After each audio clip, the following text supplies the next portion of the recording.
Hello everyone, welcome back to my channel Dev Chinese World and welcome back to our new YouTube vlog. তো আজকে 13 June বিকেলবেলা আমরা ready হয়ে গেছি, যাব দীঘার নিউলি ওপেন জগন্নাথ ধাম অর্থাৎ জগন্নাথ মন্দিরে পুজো দিতে। তো তোমরা আগের ব্লগে দেখলেই যে খাওয়া দাওয়া করে ঘুমিয়ে পড়েছিলাম, তো তারপরে এখন রেডিও হয়ে গেছি। তো আমি অনেকদিন ধরে ইচ্ছে ছিল এই মন্দিরটায় যাবো, অলরেডি ওপেন হয়ে গেছে অক্ষয় তৃতীয়া অর্থাৎ এপ্রিল মাসে, কিন্তু আমরা 1.5 মাস পর সুযোগ পেয়েছি মন্দিরে দর্শন করা। তবে একটা আফসোস রয়েছে যে জগন্নাথ বলরাম সুভদ্রার মূল গর্ভগৃহে প্রবেশ করতে পারবো না, যেহেতু তথাকথিত অর্থে স্নানযাত্রার পরে জগন্নাথ দেবের জ্বর আসে, তো খুবই ওই কারণে বন্ধ থাকে সাধারণ মানুষের জন্য, সেই কারণেই দর্শন পাবো না। তো বাকি অন্যান্য মন্দিরগুলো তো অবশ্যই দর্শন করব, সেই জন্যে আর মন খারাপ করছি না, পরের বার নিশ্চয়ই এসে আবার দর্শন করবো। তো চলো, রেডি তো হয়েই গেছি, এবার যাওয়া যাক। আর দাঁড়াও, তোমাদেরকে আমার ফুল আউটফিটটা একটুখানি দেখিয়ে দিই। বেশ গরম আছে এখানে, ভালোই রোদ। তো এখন মোটামুটি ঘড়িতে বাজছে বিকেল 5টা, আমরা 5:30টার মধ্যে বেরিয়ে যেতে পারবো। আমি ফুললি রেডি, আর এদিকে মাও রেডি হয়ে গেছে। মা বলে একটা ছবি তুলে দেয়, তো সেই কারণে একটু ছবিও তুলে দিলাম। তো দাঁড়াও, আমার ফুল আউটফিটটা একবার মাকে বললাম যে ফুললি দেখিয়ে দিতে। আমি তো ব্যাক ক্যামেরায় দেখাতে পারছি না, ব্যাক ক্যামেরায় মাকে বললাম যে একটু দেখিয়ে দাও। তো দেখো, এই ব্ল্যাক ড্রেসটা পরেছি, বাবা ওইদিকে রেডি দাঁড়া দিচ্ছে। তো চলো, আর দেরি করবো না, 5:30টা বাজে, বেরিয়ে পড়ি। দেখো 5:30, তাও কতটা রোদ। আর এই সামনেই আমাদের হোটেলের সামনে দেখলাম টোটো দাঁড়িয়ে রয়েছে, তো টোটোকে বললাম একটু বার্গেনিং করি, আসতে হলো। 100 টাকা নিল পুরো টোটো রিজার্ভ করতে, 150 চাইছিল। দেখো পিছনে আমার জগন্নাথ মন্দির তোমাদের দেখিয়েও দিলাম।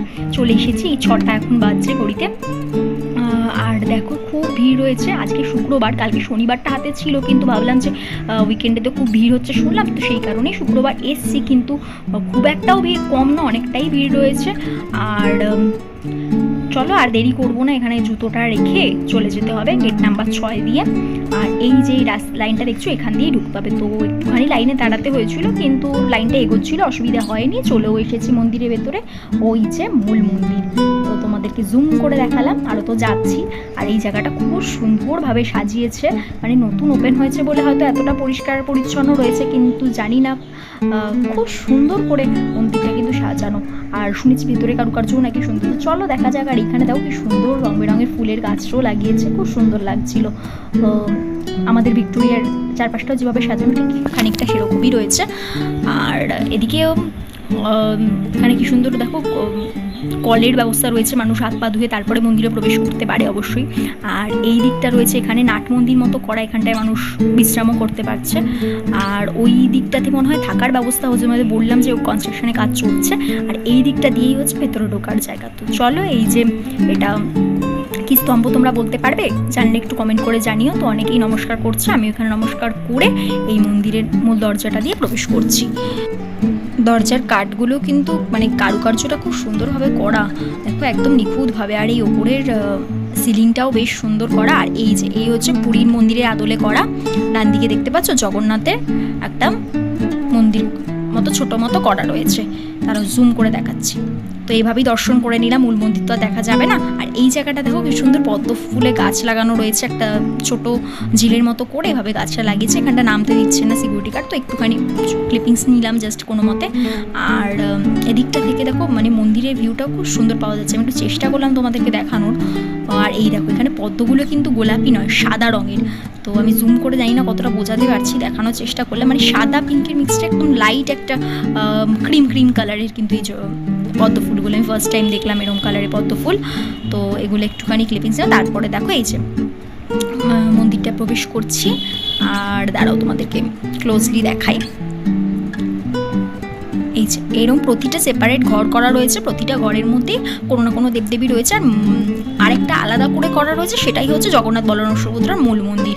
আর এই যে দেখো তোমাদের দেখাই, যে দেখতে পাচ্ছ এই যে সামনের মন্দিরটা, মূল মন্দিরটার কিন্তু দরজাটা বন্ধ করা রয়েছে। দেখো হ্যাঁ, এটাই হচ্ছে জগন্নাথ বলরাম সুভদ্রার মন্দির। এটা তো প্রবেশ করা সবসময়ই যায়, কিন্তু যেহেতু এখন 15 দিন বন্ধ আছে, আবার রথের দিন খুলবে আর কি। তো এইটা তো বাইরে থেকেই দর্শন করে নিলাম, আর তোমাদেরকে ভেতরটা দেখাতে পাচ্ছি না। তো তোমরা কারা কারা গিয়ে দর্শন পেয়েছো একটু জানিও আমাকে কমেন্ট করে।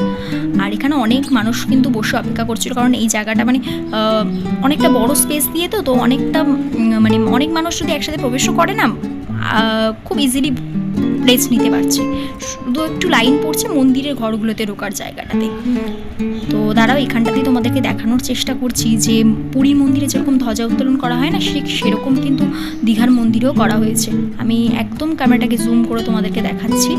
দেখো, ওই যে দেখতে পাচ্ছ হলুদ রঙের, ওইটাই হচ্ছে ধ্বজা উত্তোলন করেছে। আর এই যে এখানে আর একটা ঠাকুরের মূর্তি রয়েছিল, এটা কী ঠাকুর তোমরা একটু বলতে পারবে? আমি ঠিক জানা নেই।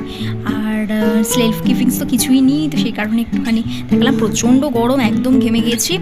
আর এখনও দেখো 6:30 বাজেনি, কারণ 6:30টার মধ্যে সন্ধে হয়। তো ইচ্ছা আছে একটুখানি বসে সন্ধেবেলা যে লাইটিংগুলো হয় না, সেটাতেও মন্দিরটা খুব সুন্দর লাগে, তো ওটাও একেবারে দেখে যাবো। এই কারণেই বিকেলবেলা আসা, না হলে সকালবেলাই আসতাম। কিন্তু বিকেলের এরকম টাইমে আসলে কি বিকেলে সূর্যের পড়ন্ত সূর্যের আলোয় কীরকম মন্দিরটা লাগে সেটাও দেখা যায়, তার সাথে সন্ধ্যের যে লাইটিংটা হয় সেটাও খুব ভালো মতো উপভোগ করা যায়। তো দেখো এখন সূর্যাস্ত হচ্ছে, আকাশটাও খুব সুন্দর লাগছে। দেখো লাইটগুলো মোটামুটি জ্বালিয়ে দিচ্ছে সবকটা মন্দিরেই। আর সেই জন্যই কেমন লাগে তোমাদেরকে দেখাচ্ছি। আর এই যে লাইনটা দেখতে পাচ্ছ, যে এখান দিয়ে যে মানুষ যাচ্ছে, এইটা কিন্তু প্রসাদের লাইন। মানে এখান থেকে তোমরা প্রসাদ কালেক্ট করতে পারবে। প্রসাদ বলতে শুকনো প্রসাদ কিছু দেওয়া হচ্ছে না, এখান থেকে খিচুড়ি প্রসাদ দেওয়া হচ্ছে। তো ওই ভোগই নিতে হচ্ছে। তো আমরা যেহেতু খিচুড়ি প্রসাদ বেশিটা মানে বাড়ি নিয়ে যেতে পারবো না, তো সেই কারণে আর নিলাম না। কিন্তু যারা যে প্রসাদ একেবারেই গ্রহণ করবে, মানে খেয়ে নিতে পারবে, তো তারা এখান থেকে ইজিলি কালেক্ট করতে পারো। আর শুকনো প্রসাদ হলে অবশ্যই নিয়ে যেতাম, কিন্তু খিচুড়ি তো এটা তো বেশি দিন রাখা সম্ভব না, তো এই কারণে এখান থেকে আর নিচ্ছি না। আর এটা হচ্ছে কি তোমাদের ওই রাধাকৃষ্ণের মন্দির আর কি। তো এই মন্দিরটা তো বেশ দেখলাম ভালোই মতো ভিড় হচ্ছে। আর দেখো এর ওপরে ফল সিলিংয়ের কাজগুলো সত্যি দুর্দান্ত করেছে। এবার এই মন্দিরটা বেশ বড়, মানে অন্যান্য আদার্স মন্দিরগুলো ছিল তো তার থেকে এই মন্দিরের ঘরটা বেশ বড়। আর দেখো এই যে পিলারের কাজগুলো একদম নিখুঁত করেছে, মানে মুখে এটা প্রকাশ করার মতোই না, মানে চোখে দেখলে তোমরা বুঝতে পারবে। যারা গেছো তারা তো অবভিয়াসলি জানো যে প্রচুর মানুষ গেছো, যারা যাওনি তারা বলবো অবভিয়াসলি এই মন্দিরটা ভিজিট করো। একদম নিউলি কনস্ট্রাকশন তো, আর কাজগুলো কিন্তু খুবই সুন্দর, মানে কম সুন্দর বললেও কম বলা হবে, এরকম একটা ব্যাপার। তো তারপরে দেখো এই যে এইখানেই রয়েছে রাধাকৃষ্ণের মূর্তি। তো চলো তোমাদেরকে কাছ থেকে একদম ক্লোজলি দেখাচ্ছি। আর এই ঘরটাতে কিন্তু দেখলাম যে এসি, তারপরে বেশ মানে ঠান্ডা, মানে চালানো রয়েছে, তো এই ঘরটা বেশ ঠান্ডা রয়েছে। বাকি মন্দিরগুলোর হয়তো দরজাগুলো সেভাবে বন্ধ করা যাচ্ছে না বলে হয়তো করেনি, বা হয়তো পরে করবে, কিন্তু এই মন্দিরটাতে দেখলাম রয়েছে এসি, খুব ঠান্ডা মন্দিরটা। আর এই দেখো এই হচ্ছে রাধাকৃষ্ণের মূর্তি। তো দেখানো হয়ে গেল, মোটামুটি সমস্ত মন্দিরগুলোই ঘুরে ফেলেছি, শুধুমাত্র জগন্নাথ দেবের মন্দির ছাড়া। তো দেখা যাক আবার কবে আসার সুযোগ পাই। আর দেখাই তোমাদেরকে যে এখানে যে আশেপাশে যে পিলারগুলো দেখছো না, এখানে প্রতিটা পিলারের মধ্যে কিন্তু খুব সুন্দর করে প্রদীপ লাইট সেট করা রয়েছে। এখনও সেগুলো লাইটিংগুলো হচ্ছে না, মনে হয় কাজ চলছে, কমপ্লিট হলে তারপরেই ওরা জ্বালাবে। আর এই দিকে রয়েছে দীঘার জগন্নাথ মন্দিরের প্রথম রথ, মানে এই রথটা এই বছরই প্রথম যাবে। তো সুন্দরভাবে কালার টালার করা রয়েছে, সেই কারণে ওরা এখন ওই একেবারেই ধরতে দিচ্ছে না, কারণ রং তো উঠে যেতে পারে।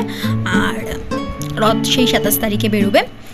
দেখে এলাম, তো মা আর বাবা আসেনি, ওই দিকটা রয়েছে, কারণ এটা অনেকটা হেঁটে আসতে হচ্ছে, তো ওদের পায়ের ব্যথা করছে, তো এই কারণে আর আসতে পারলো না, দূর থেকেই দেখেছে।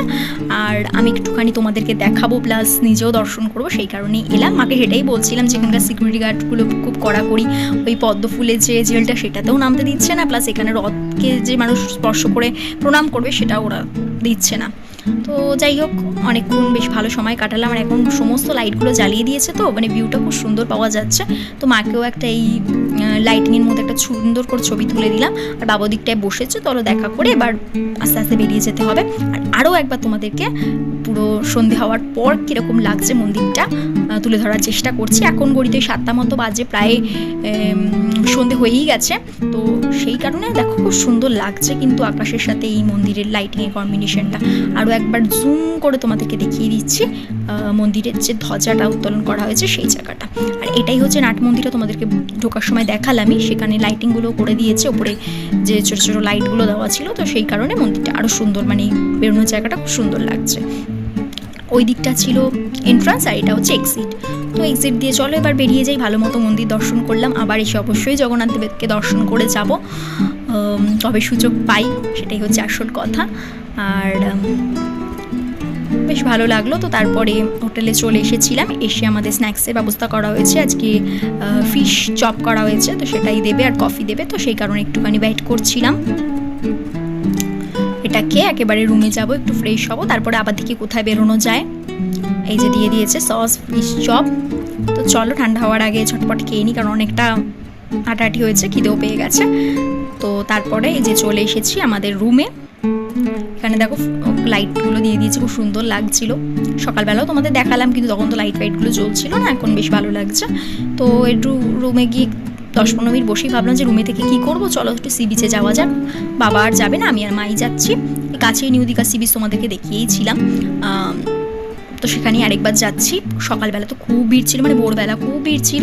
এখন দেখা যাক সন্ধ্যেবেলা কীরকম থাকে। আর এখানকার দেখো আশেপাশে প্রচুর হোটেল করে দিয়েছে এখন, নিউ দীঘাতে প্রচুর হোটেল করে দিয়েছে। আর শুনলাম খুব কস্টলিও করে দিয়েছে, যে এখন নাকি প্রচুর ভাড়া চাইছে। কিন্তু আমরা তো প্যাকেজে এসেছি, তো বলতে পারবো না আমাদের হোটেলের পার্টিকুলার কতটা ভাড়া নিয়েছে। আমাদের এসি রুমে 3 জন ক্যাপাসিটি রয়েছে, মানে আমরা থাকতে পারছি। তো সেই রুমের কত ভাড়া আমি তোমাদেরকে জানাতে পারছি না এখনই, পরে জানতে পারলে অবশ্যই তোমাদেরকে বলবো। কথা বলতে বলতে দেখো একদম নিউ দীঘা সি বিচের সামনেটায় চলে এসেছি। আর এখানে তো এই যে দেখো বাচ্চাদের যেই জিপের মতো যে ছোটো ছোটো রিমোট কন্ট্রোল গাড়িগুলো হয়, সেগুলো এখন অনেকেই চড়ে। তো এই জায়গাটাতে ওগুলোই চড়ানো হচ্ছে। আর এই পাশে দোকানপাটগুলোও খুলে গেছে, যেগুলো সি বিচের পাশে দোকান হয়। আর আমরা একদম চলে এসেছি সমুদ্রের কাছাকাছি, যে বসার জায়গাটা ওখানে। আর এখানে এখনও দেখলাম প্রচুর ভিড়, মানে প্রায় এখন 8:30টার মতো হয়ে গেছে, তাতেই এতটা ভিড়, মানে বসার জায়গা পেতেই খুব অসুবিধে হচ্ছে।